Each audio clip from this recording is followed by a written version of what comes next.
Isang good morning mga idol. Welcome to my vlog. At another vlog, another umaga. Tayo ngayon na maganda ang sikat ng araw. Ako po naggagayak at paalis ako ngayon. At ako'y niready ko lang yung aking mga iinumin gamot bago po ako umalis ng bahay. Baka po ay abutan ako ng aking sakit na high blood, kaya lagi ako naka-monitor dyan, nakainom ng gamot sa aking mga maintenance. Kaya yan. Salamat sa lahat po. Salamat sa lahat ng mga idol ko, mga viewer ko, mga nagsisuporta kay Nanay Linda. Marami pong salamat sa inyo at sa lahat po ng sulok ng mundo. Lagi lang po tayo mag-ingat. Lagi namin kayo kasabay sa panalangin, yung bansa na mga naaapektuhan.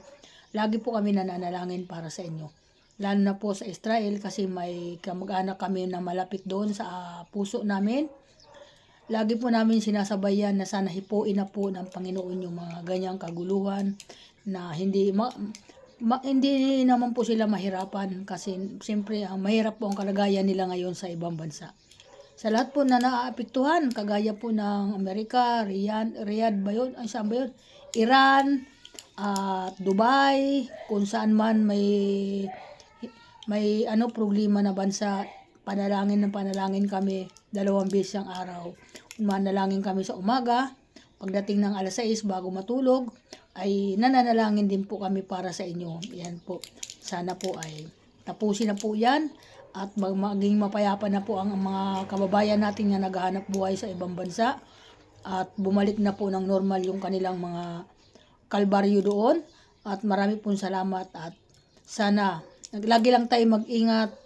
Yan po, yung wag natin isipin kung ano iniwan natin sa loob ng bahay natin ng mga bagay. Yung mga importante talaga na madali lang bitbitin sa bag nyo, ilagay nyo. Yan po, pera, pwede rin bitbitin yon, basta wag lang mga barya. Ilagay sa bag, madaling kasi ang pera, lagi yan binibili sa atin mga pangangailangan pag nagugutom na tayo. Pero yung mga bagay na mga kagaya ng mga ibang bagay na nandoon sa loob ng bahay, iwanan po muna natin dahil yan ang tinatawag, pwede naman daw mapalitan. Ang buhay ay mahirap mapalitan.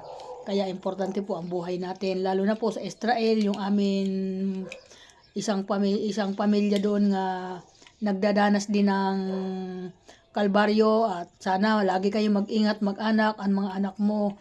Sana mag-ingat kayo. Mas maganda sana kung makakabalik kayo ng Pilipinas muna.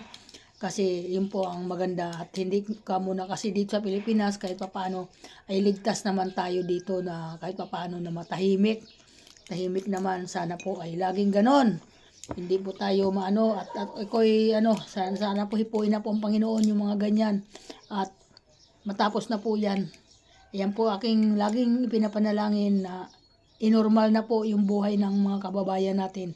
Salamat po, maraming salamat, bye-bye, ingat po lahat. Thank you so much sa inyo. I love you so much sa mga follower.